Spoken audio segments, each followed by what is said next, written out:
All right, so you said you make about $50 an hour, right? Yes. And you always work about 40 hours a week? Yes. All right, do you make any bonus, commission, overtime? Yeah, I average around 20 extra overtime hours a week. That's a lot. Yeah, I love my job.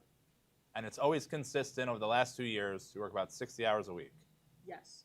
All right, cool. So let's see the max you qualify for with a 40-hour work week and all that overtime, because I love my job. All right, so $50 an hour, 40 hours a week. So that's about $2,000 a week.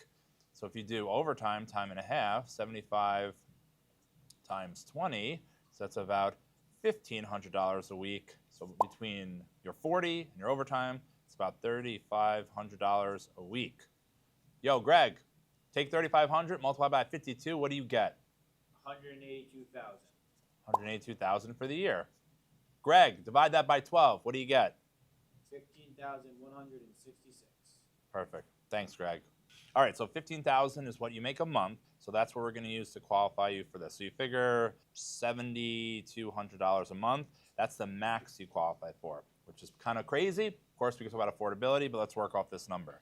So based off of that, let's work with a $800,000 sale price. Let's do an FHA loan for minimal down. 28K is going to be down payment. Can you swing that? Yes. It's all the overtime, right? All right, so if you have a 6% rate and a 7% APR, so it's about $4,800 a month for principal and interest. It's going to be about $450-ish, roughly a month for mortgage insurance. And it's going to be probably an $800,000 house is about $15,000 in taxes and about $3,000 in insurance.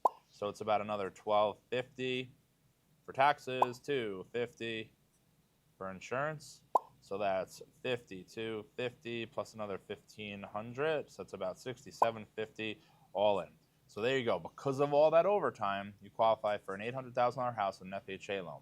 But just because you qualify for this payment doesn't necessarily mean you could afford it. What happens if the overtime goes away?